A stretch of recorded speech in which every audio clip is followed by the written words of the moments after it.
السلام علیکم ورحمۃ اللہ وبرکاتہ۔ ان الحمدللہ والصلاۃ والسلام علی رسول اللہ، اما بعد۔ محترم ناظرین کرام اور عزیز طلبہ، مشکات المصابیح کے درس میں آپ کا خیر مقدم ہے۔ آج ہم حضرت ابو ہریرہ رضی اللہ تعالیٰ عنہ اور عبداللہ ابن عمرو رضی اللہ تعالیٰ عنہما کی روایات پڑھیں۔ پہلی حدیث حضرت ابو ہریرہ رضی اللہ تعالیٰ عنہ سے ہے۔ بیان فرماتے ہیں، عن ابی ہریرہ رضی اللہ تعالیٰ عنہ قال قال رسول اللہ صلی اللہ علیہ وسلم تنکح المرأۃ لأربعین لمالها ولحسبها ولجمالها ولدینها فاظفر بذات الدین تربت یداک، متفق علیہ۔ حضرت ابو ہریرہ رضی اللہ تعالیٰ عنہ بیان فرماتے ہیں، رسول اللہ صلی اللہ علیہ وسلم نے ارشاد فرمایا، تنکح نکحا ینکحو سے فعل مجہول ہے، واحد مؤنث غائب کا صیغہ۔ تنکح نکاح کیا جاتا ہے عورت کا، لأربعین چار چیزوں کی وجہ سے، لأربعین اے لأجل اربعین چار چیزوں کی وجہ سے عورت کا نکاح کیا جاتا ہے۔ لمالہا اس کے مال کی وجہ سے، ولحسبہا اور اس کے حسب کی وجہ سے۔ ہا اور سین دونوں پر فتحہ ہے، اور حسب کہتے ہیں آدمی یا اس کے آباء و اجداد کے اندر جو خوبیاں پائی جاتی ہیں، یہ حساب سے ماخوذ ہے۔ چونکہ اس زمانے میں بلکہ آج بھی لوگ اپنی اور اپنے آباء و اجداد کی خوبیوں کو شمار کرتے ہیں، گنتے ہیں، اس لیے اس کو حسب کہا جاتا ہے۔ حساب سے یہ ماخوذ ہے۔ وَلِحَسَبِهَا اور اس کے حسب کی وجہ سے، یعنی جو خاندانی شرافت ہے اس شرافت کی وجہ سے، اور یہ شرافت دنیاوی ہو سکتی ہے اور دینی بھی ہو سکتی ہے۔ اس کے بعد اللہ کے نبی صلی اللہ علیہ وسلم نے فرمایا، وَلِجَمَالِهَا اور اس کی خوبصورتی کی وجہ سے کیا جاتا ہے، وَلِدِينِهَا اور اس کے دین کی وجہ سے کیا جاتا ہے۔ خوبصورت ہے، دیندار ہے۔ آگے آپ صلی اللہ علیہ وسلم نے فرمایا، فَاظْفَرْ بِذَاتِ الدِّينِ تو کامیاب ہو جا۔ فَاظْفَرْ فعل امر ہے، فَاظْفَرْ تو کامیاب ہو جا، بِذَاتِ الدِّينِ دین والی کے ساتھ نکاح کر کے۔ تربت یداک تیرے ہاتھ خاک آلود ہوں، تیرے دونوں ہاتھ خاک آلود ہوں۔ یہ جملہ اہل عرب عام طور سے اپنی زبانوں پر بولا کرتے ہیں، اور اس سے مراد کبھی بھلائی ہوتی ہے، کبھی مدح اور تعریف ہوتی ہے، اور اسی طرح سے کبھی اس سے مراد ذم ہوا کرتی ہے۔ تربت یداک تیرے ہاتھ خاک آلود ہو جائیں، یعنی زمین سے مل جائے، مٹی سے مل جائے، ہاتھ خاک آلود ہو جائیں، یعنی فقیر قلاش ہو جائے۔ یہ جو ہے اللہ کے نبی صلی اللہ علیہ وسلم نے حدیث بیان فرمائی، جس کا ترجمہ میں نے آپ کے سامنے رکھا۔ اس کو امام بخاری اور امام مسلم دونوں نے روایت کیا ہے۔ البتہ یہ الفاظ مسلم کے ہیں، کیونکہ بخاری کے اندر وَلِجَمَالِهَا میں لام کا ذکر نہیں ہے۔ وَلِجَمَالِهَا میں جو لام ہے نا، یہ لام ذکر نہیں ہوا ہے بخاری کی روایت میں، مسلم کی روایت میں، تو یہ الفاظ مسلم کے موافق ہیں۔ یہ حدیث دیندار عورت سے نکاح کرنے پر، ابھارنے پر دلالت کر رہی ہے۔ گویا کہ دیندار عورت سے، اور یہاں فعل امر ہے، اللہ کے نبی صلی اللہ علیہ وسلم نے فَاظْفَرْ بِذَاتِ الدِّينِ دیندار عورت سے نکاح کرنے کا حکم دیا ہے، گویا کہ اللہ کے نبی صلی اللہ علیہ وسلم۔ تو دیندار عورت سے نکاح کرنا یہ ایک طرح سے واجب اور ضروری ہو گیا، فرض ہو گیا۔ یہاں یاد رہے کہ اللہ کے نبی صلی اللہ علیہ وسلم نے جو یہ فرمایا، تنکح المرأۃ لأربعین چار وجہوں سے عورت سے شادی کی جاتی ہے۔ یہ اصل میں عادات زمانہ کے اعتبار سے آپ صلی اللہ علیہ وسلم نے خبر دی. یعنی لوگوں کی عادت یہی ہے کہ وہ 4 چیزیں دیکھتے ہیں.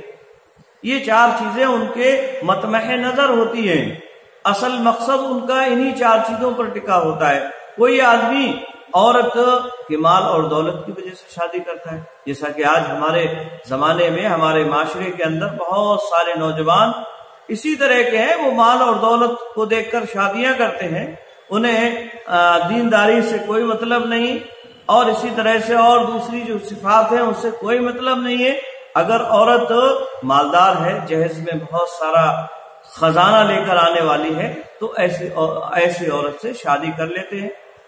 بعد میں زندگی کیسی ہوتی ہے، کس طرح سے گزر ہوتا ہے، گزر بسر کس طرح سے ہوتا ہے، اس کی پرواہ نہیں ہوتی ہے.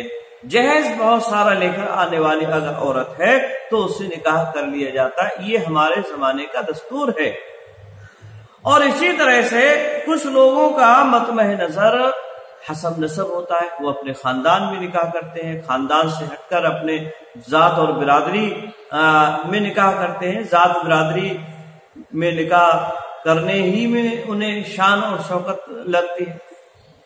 حالانکہ اللہ کے نبی صلی اللہ علیہ وسلم نے اس کا بھی لحاظ نہیں کیا. اللہ کے نبی صلی اللہ علیہ وسلم نے اپنی بیویاں جو نکاح کی ان میں حضرت صفیہ رضی اللہ تعالیٰ عنہ کا تعلق یہودی گھرانے سے.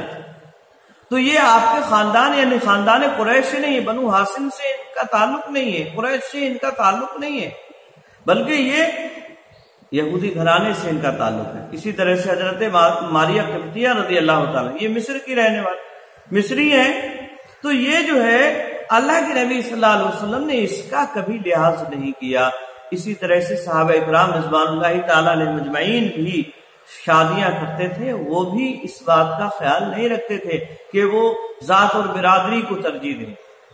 یہ ہمارے ہندوانہ رسم و رواج کی وجہ سے ہمارے اندر یہ چیزیں آ گئی، اور فقہا نے باب الکفو باندھ کر اس پر اور گویا کہ جلے پر نمک کا کام کیا اور ذات اور برادری کو بڑھاوا دیا.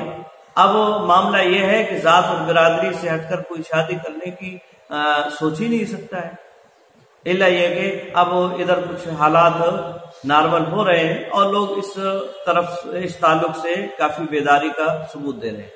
بہرحال یہاں جو ہے لوگوں کے حسب اور نسب کی جانب اشارہ کیا اللہ کے نبی صلی اللہ علیہ وسلم نے کہ لوگ اس طرح سے ہوتے ہیں. اور اسی طرح سے کچھ آدمی خوبصورتی دیکھتے ہیں اور کچھ آدمیوں کا خیال یہ ہوتا ہے کہ وہ دیندار اور اچھی سیرت والی لڑکی سے نکاح کرنے کو ترجیح دیتے ہیں.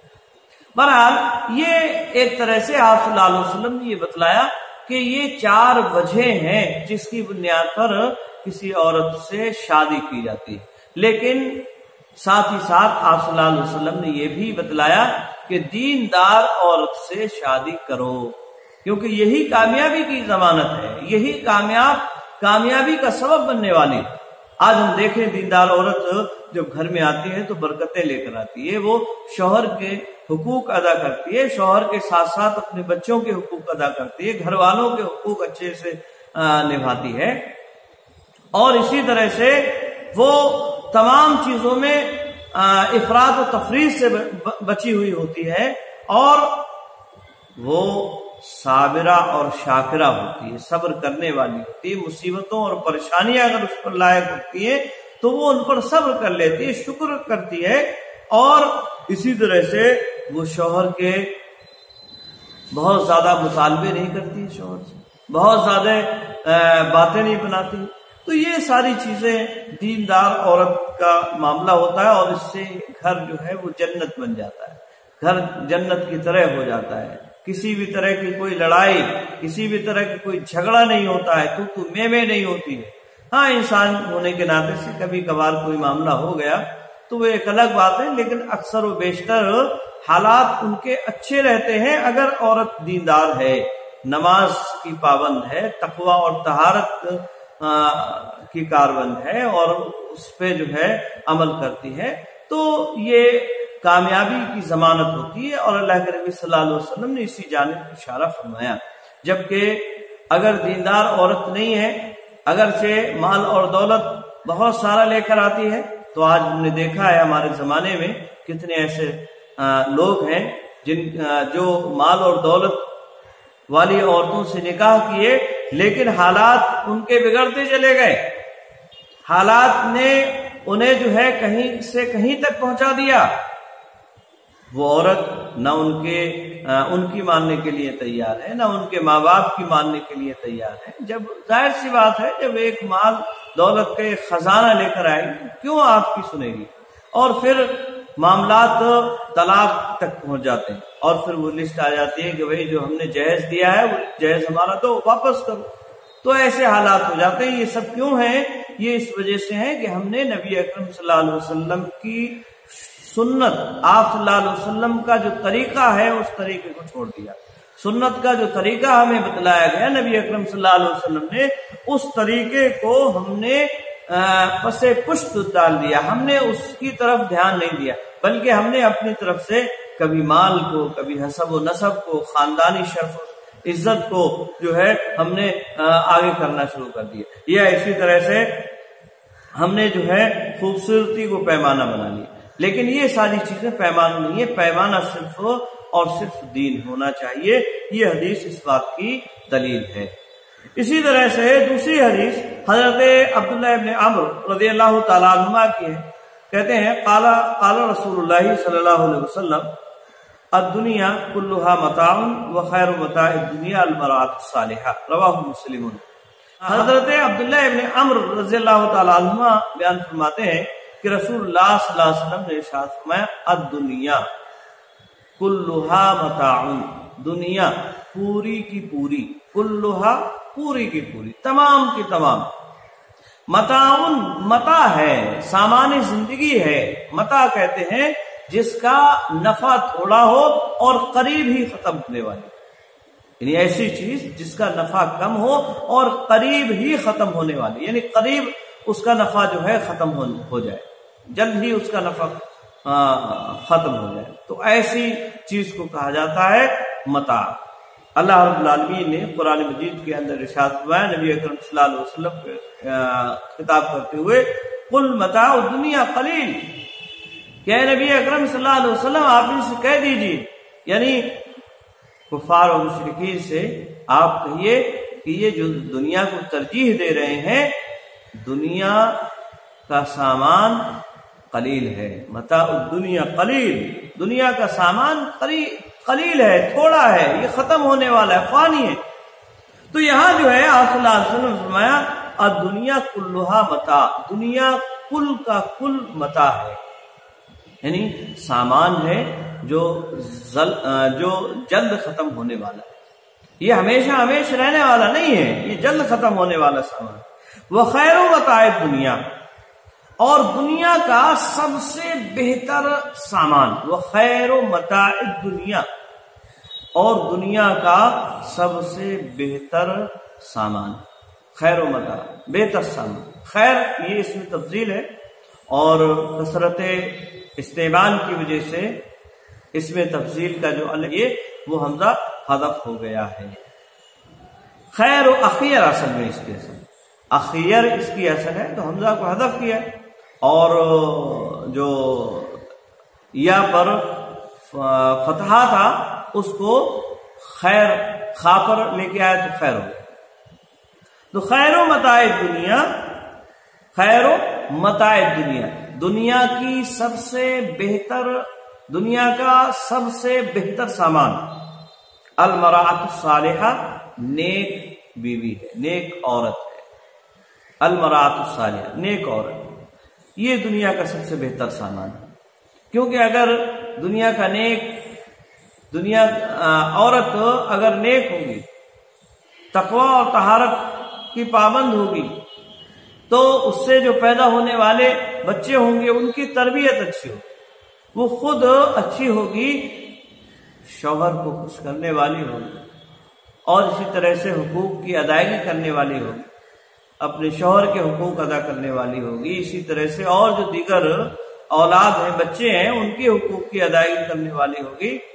تو اس لیے اللہ کے نبی صلی اللہ علیہ وسلم نے بیان فرمایا خیر و متاع دنیا المرأۃ الصالحہ، کہ سب سے بہتر دنیا کا سامان نیک عورت ہے۔ یہاں اس حدیث کو کتاب النکاح میں بیان کرنے کا مقصد یہ ہے کہ اس حدیث کے ذریعے سے اس جانب اشارہ کیا جا رہا ہے کہ نیک عورت سے شادی کرنا چاہیے، نیک عورت سے شادی کرنا چاہیے، یہ اصل میں اس حدیث کو یہاں بیان کرنے کا مقصد ہے۔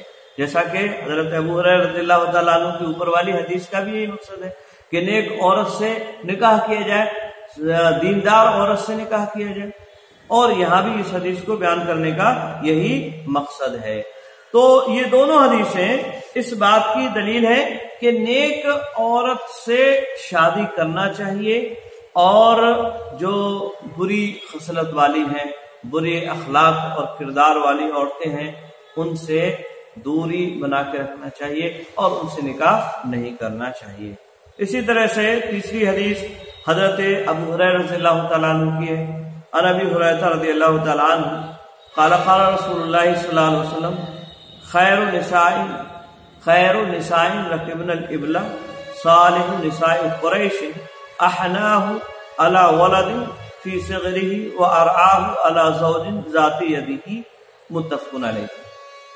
حضرت ابو ہریرہ رضی اللہ تعالیٰ عنہ سے مروی ہے، وہ کہتے ہیں کہ رسول اللہ صلی اللہ علیہ وسلم نے ارشاد فرمایا خیر النساء، خیر النساء عورتوں میں سب سے بہتر، رکبن الابلا، رکبن الابلا اونٹ کی سواری کرنے والی۔ یہاں رکبن الابلا جو ہے یہ النساء کی صفت واقع ہوتا ہے۔ مطلب کیا ہے؟ مطلب یہ ہے کہ اونٹ کی سواری کرنے والی عورتوں میں سب سے بہتر، اونٹ کی سواری کرنے والی عورتوں میں سب سے بہتر۔ اور یہ اونٹ کی سواری کرنے والی کون عورتیں ہیں؟ یہ عرب کی عورتیں ہیں۔ عرب اونٹ کی سواری کرتے تھے اور دوسرے جو ہے اونٹ کی سواری نہیں کرتے۔ تو یہاں اللہ کے نبی صلی اللہ علیہ وسلم نے فرمایا خیر النساء رکبن الابل، یعنی اونٹ کی سواری کرنے والی عورتوں میں سب سے بہتر صالح النساء قریش، قریش کی نیک اور صالح عورتیں ہیں، نیک اور صالح عورتیں۔ یہ اللہ کے نبی صلی اللہ علیہ وسلم نے ارشاد فرمایا۔ اس کے بعد آپ نے فرمایا ان کی مزید تعریف، یہ گویا کہ قبیلے قریش کی نیک عورتوں کی تعریف ہے، ان نیک عورتوں کی یہ مدح بیان کی جا رہی ہے۔ اللہ کے نبی صلی اللہ علیہ وسلم نے ان کی تعریف گویا کہ کی۔ اس کے بعد آپ نے فرمایا احناہ علی ولد، زیادہ شفقت کرنے والی ہوتی ہیں۔ احنا اس میں تفصیل ہے، احناہ علی ولد، زیادہ شفقت کرنے والی ہوتی ہیں، یعنی نیک عورتیں یہ قریش کی یہ زیادہ شفقت کرنے والی ہوتی ہے اولاد پر۔ اور ولدن جو ہے یہ نکرہ ہے، چاہے وہ عورتیں جو شوہر کی ان کے بطن سے ہوں، ان کے پیٹ سے ہوں، یا ان کی دوسری سوتن یعنی شوہر کی دوسری بیوی سے ہوں، تمام کے اوپر شفقت کرنے والی، زیادہ شفقت کرنے والی ہوتی ہیں ولدن، اولاد پر۔ اور یہ نکرہ ہے ای ولد، یعنی کوئی بھی اولاد ہو، چاہے لڑکا ہو، لڑکی ہو، خود ان کے بطن سے ہو یا کسی اور دوسرے شوہر کی دوسری بیوی کے بطن سے پیدا ہوئے ہو، سب کے ساتھ ان کا شفقت اور مہربانی کا معاملہ ہوتا ہے فی صغرہ، اولاد کے بچپنے میں، خاص طور سے بچپنے میں۔ اولاد عام طور سے بچپنے میں شفقت اور مہربانی کی زیادہ مستحق ہوتی، ان کے ساتھ بھلائی کا معاملہ کیا جائے، اور یہ جو ان کی عمر ہوتی ہے یہ ان کے بننے اور بگڑنے کی عمر ہوا کرتی۔ اس وقت اگر انہیں اچھائی کا راستہ دکھایا جائے تو وہ پائیدار ہوتا ہے، وہ اسے سمجھتے ہیں، اور اگر اس موقع پر کچھ ڈھلائی کر دی جائے اور سستی اور کاہلی کر دی جائے، ان کی تربیت اچھی طرح سے نہ ہو تو پھر بعد میں بھی یہ نہیں سدھر پاتے۔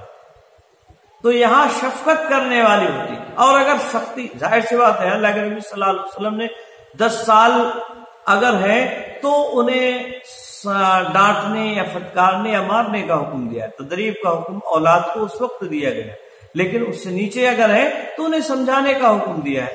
تو یہ عرب کی ان عورتوں کی یہ صفت ہے کہ یہ زیادہ شفقت کرنے والی ہوتی ہیں اولاد پر ان کے بچپنے میں.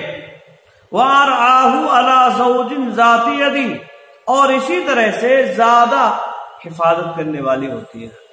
ارعا یہ بھی اس میں تفضیل ہے، زیادہ حفاظت کرنے والی ہوتی ہیں اپنے شوہر پر ذات یدی، اس چیز میں جو ان کے ہاتھ میں ہے، یعنی جو مال دولت شوہر کا ہے اس کی رعایت کرنے والی ہوتی ہے، اس کی حفاظت کرنے والی ہوتی ہے، مراعات کرنے والی ہوتی ہے.